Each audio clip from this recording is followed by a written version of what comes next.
Good morning.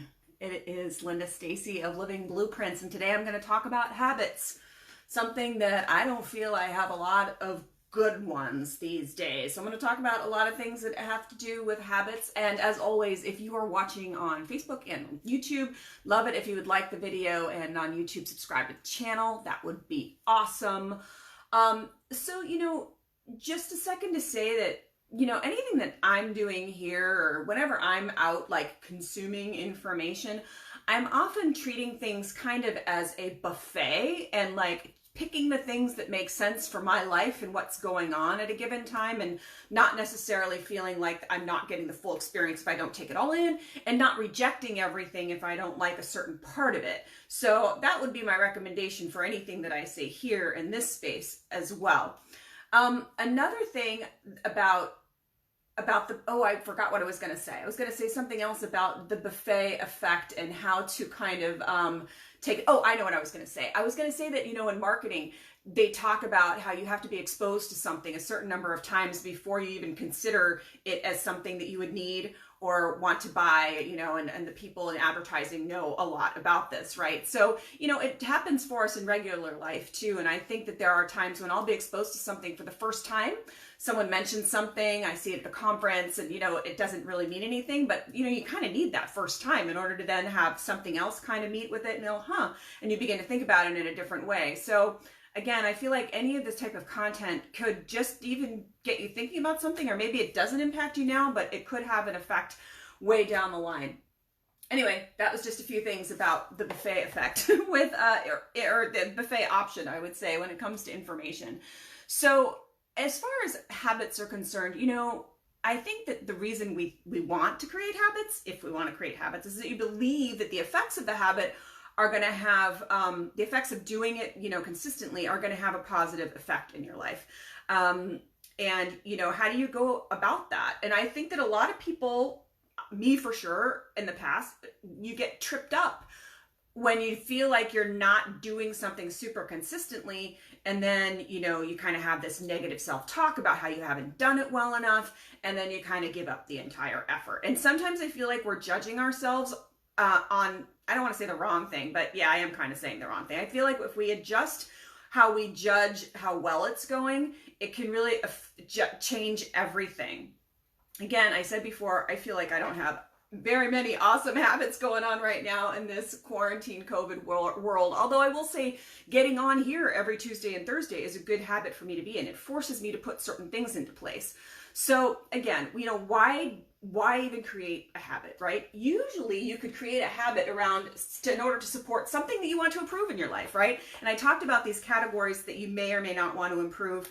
They could be around physical health, finances, family, maybe. The social ones are a little bit more challenged because they involve other people. Mental health, your career, your social life. But a lot of times people see this in physical health, physical fitness, diet, or something like that. And a few years ago, actually it was like 6 years ago, I wrote about making yoga part of a daily thing for me, which again, this is 10 minutes. It's my own practice. It's certainly not going to a yoga studio, which could not happen in my life at that time.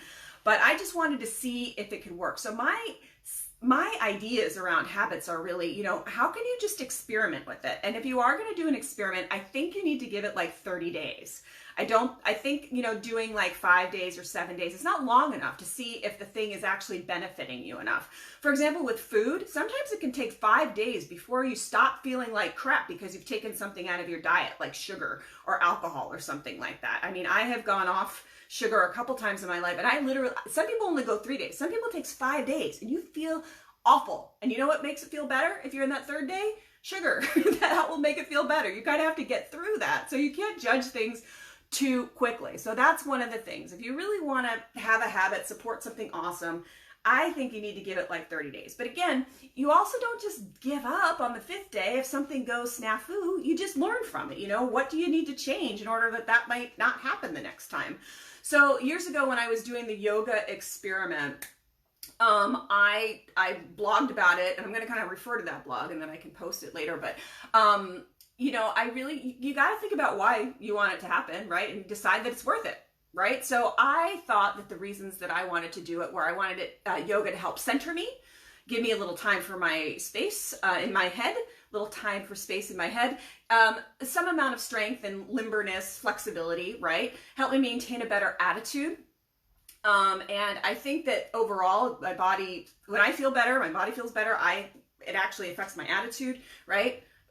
And also, you know, in the mornings, I can be really resistant to facing the day. And sometimes just getting on that mat can be really, really helpful. So those are the things that I was looking to improve. For you, it could be something completely different. And especially, this doesn't have to only deal with fitness and health. This could be like a work habit that you want to get into the habit of. And also, like, so when you're putting something into place, you really have to think how it's going to impact the rest of your routine. And these days, it's almost like just giving yourself the oomph to actually do it, you know, because you might have more freedom or more of space and time than you used to. So I really had to think back in the day, the impacts on my routine and what I had to make sure to have in place in order to make sure that like 10 minutes of yoga happened in the morning before I got on the train and the commute. So again, this is just a little bit for these days. But in the time back then, I was doing it in the kitchen. We lived in a very small house, and if the kitchen was a mess, it really deterred me from wanting to do the yoga. I mean, you gotta just face the things, you know? So being sure that the kitchen was kind of picked up the night before was important. I also had to be sure that there was the 10 minutes in the morning routine. You kind of had to lay out what are all the things I have to do before I get out of the house and make sure that there's that 10 minutes, because that's the first thing that will go off your list if you haven't given yourself enough time. So calculating the wake up time, being sure that you go to bed early enough. For me, I've learned a long time ago, not too long, but 10 years ago-ish, when I was trying to do all that crazy boot camp stuff, I did learn that sleep trumps exercise in my book. I know it doesn't for everyone, and I've talked to a lot of audiences where they give up sleep in order to exercise, and I think you're doing more damage to your body. That's been my experience, and I've read things that support that as well. So anyway, sleep is more important than exercise for me. I also, you know, making sure the mat is somewhere where I can find it, the yoga mat, and also making sure that I have something that I can move in. And one of the awesome things about being at home when you're doing yoga is that it doesn't matter what you're wearing, just as long as you can move. And, you know, so I do it usually in like men's boxer briefs that are mine, and they're super comfortable and really cheap, like tank tops and stuff.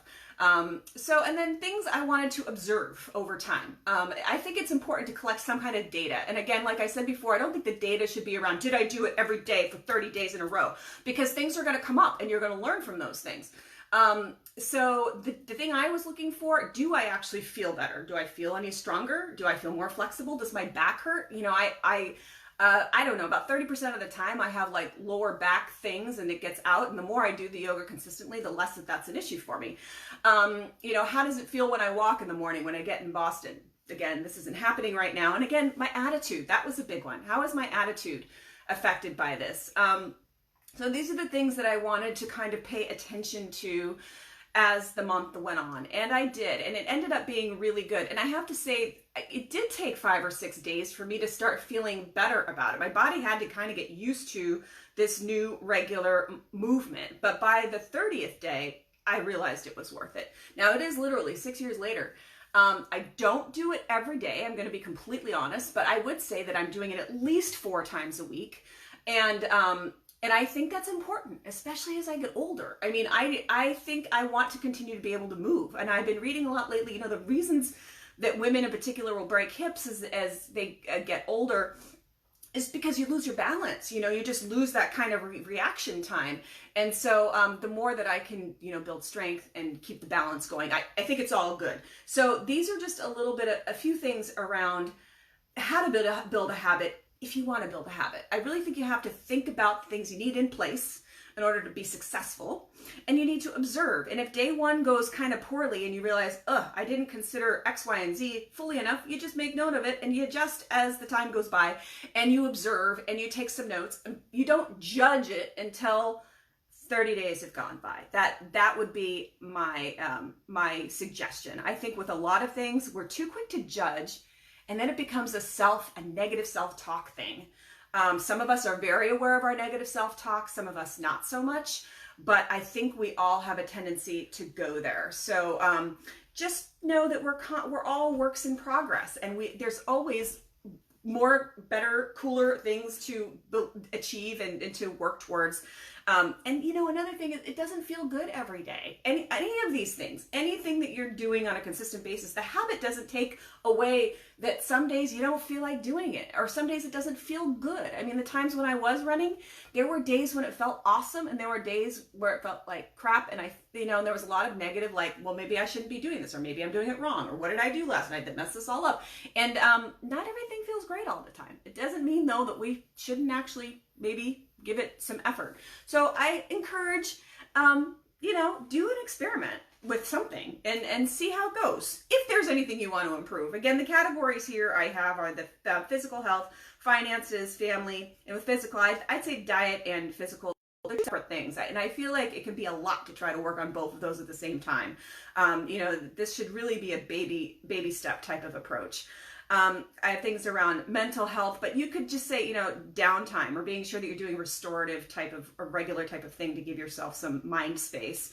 Anything around your job that you wish you didn't detest doing, you kind of resist doing. If you make a habit around it, you realize after 30 days, wow, I did that in a totally different way and I have a totally different opinion about it now. Anything that you have resistance around might be a good idea to see if a very small habit could adjust it when you judge after 30 days. And then also social things. And again, it can be difficult to have a habit around something that involves other people, but you could just decide, who you want to be, how you want to show up for people, and, test that over 30 days and kind of see how you're doing. That's a little bit more involved. But anyway, I hope folks are having a fantastic week so far. Again, if you're watching on Facebook and or YouTube, would love it if you'd like, and YouTube, subscribe to the channel, and I will see you all next time. Bye-bye.